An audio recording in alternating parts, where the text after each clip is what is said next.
Our story today is called The Line of Least Resistance. It was written by Edith Wharton. Here is Larry West with the story.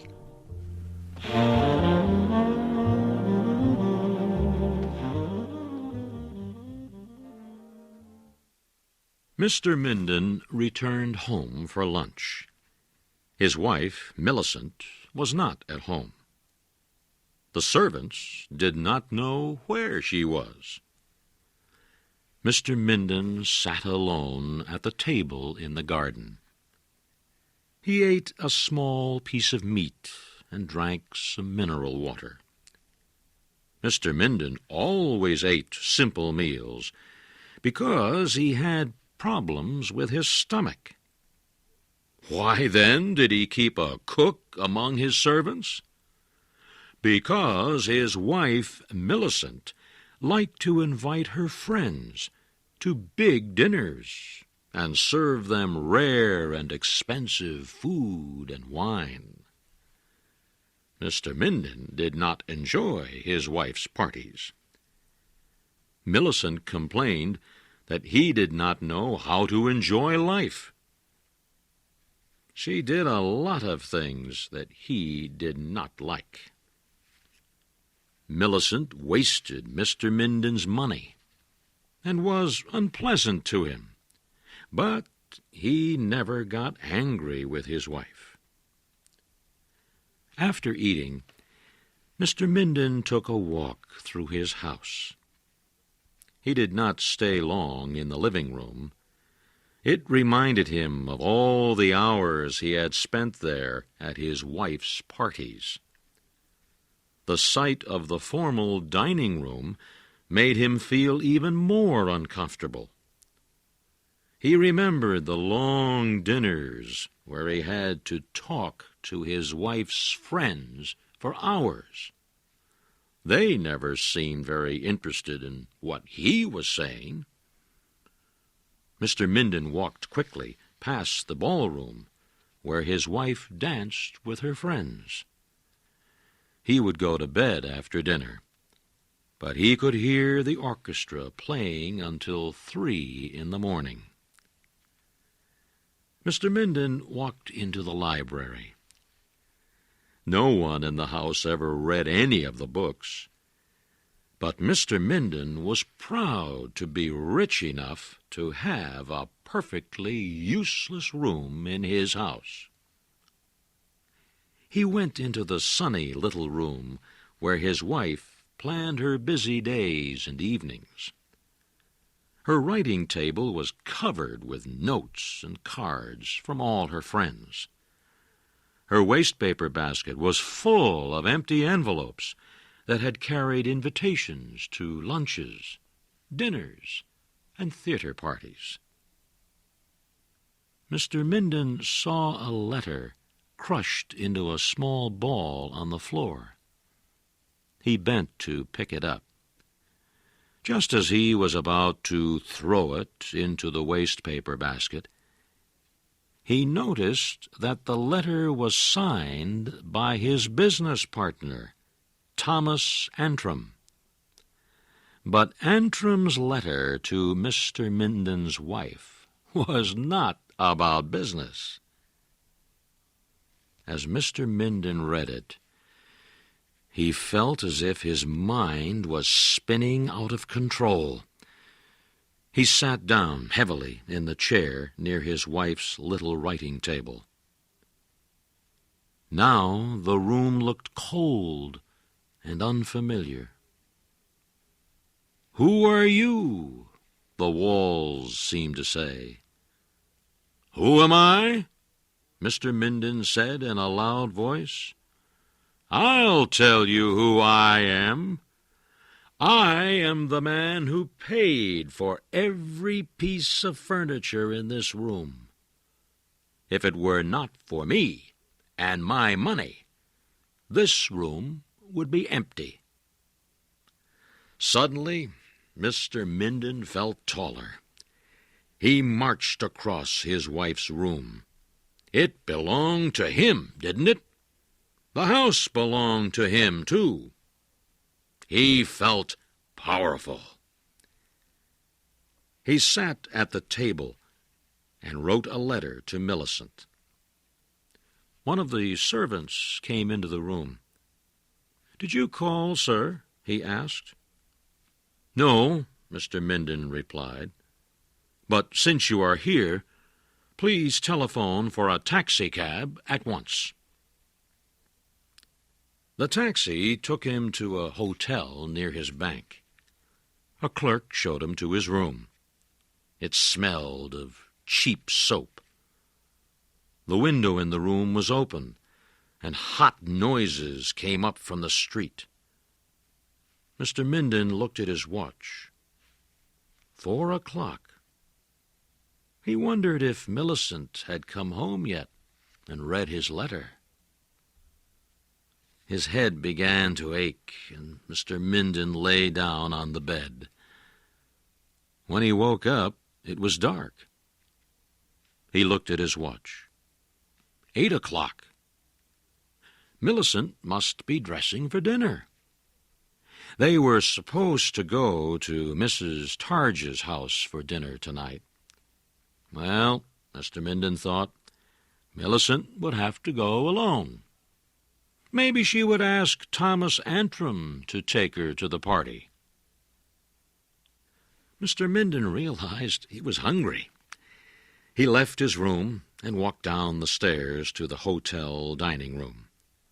The air, smelling of coffee and fried food, wrapped itself around his head. Mr. Minden could not eat much of the food that the hotel waiter brought him. He went back to his room, feeling sick. He also felt hot and dirty in the clothing he had worn all day. He had never realized how much he loved his home. Someone knocked at his door. Mr. Minden jumped to his feet. "Minden?" a voice asked. "Are you there?" Mr. Minden recognized that voice. It belonged to Lawrence Macy. 30 years ago, Macy had been very popular with women, especially with other men's wives. As a young man, he had interfered in many marriages. Now, in his old age, Lawrence Macy had become a kind of marriage doctor. He helped husbands and wives save their marriages. Mr. Minden began to feel better as soon as Lawrence Macy walked into his hotel room. 2 men followed him. One was Mr. Minden's rich uncle, Ezra Brownrigg. The other was the Reverend Dr. Bonifant, the minister of St. Luke's Church, where Mr. Minden and his family prayed every Sunday. Mr. Minden looked at the 3 men and felt very proud that they had come to help him. For the first time in his married life, Mr. Minden felt as important as his wife Millicent. Lawrence Macy sat on the edge of the bed and lit a cigarette. "Mrs. Minden sent for me," he said. Mr. Minden could not help feeling proud of Millicent. She had done the right thing. Macy continued, "She showed me your letter. She asks you for mercy." Macy paused and then said, "The poor woman is very unhappy, and we have come here to ask you what you plan to do." Now, Mr. Minden began to feel uncomfortable. "To do?" he asked. "To do? Well, I plan to leave her." Macy stopped smoking his cigarette. "Do you want to divorce her?" he asked. "Why, yes, Mr. Minden replied. Macy knocked the ashes from his cigarette. "Are you absolutely sure that you want to do this?" he asked. Mr. Minden nodded his head. "I plan to divorce her," he said loudly. Mr. Minden began to feel very excited. It was the first time he had ever had so many people sitting and listening to him. He told his audience everything, beginning with his discovery of his wife's love affair with his business partner, and ending with his complaints about her expensive dinner parties. His uncle looked at his watch. Dr. Bonifant began to stare out of the hotel window. Macy stood up. "Do you plan to dishonor yourself, then?" he asked. "No one knows what has happened. You are the only one who can reveal the secret. You will make yourself look foolish."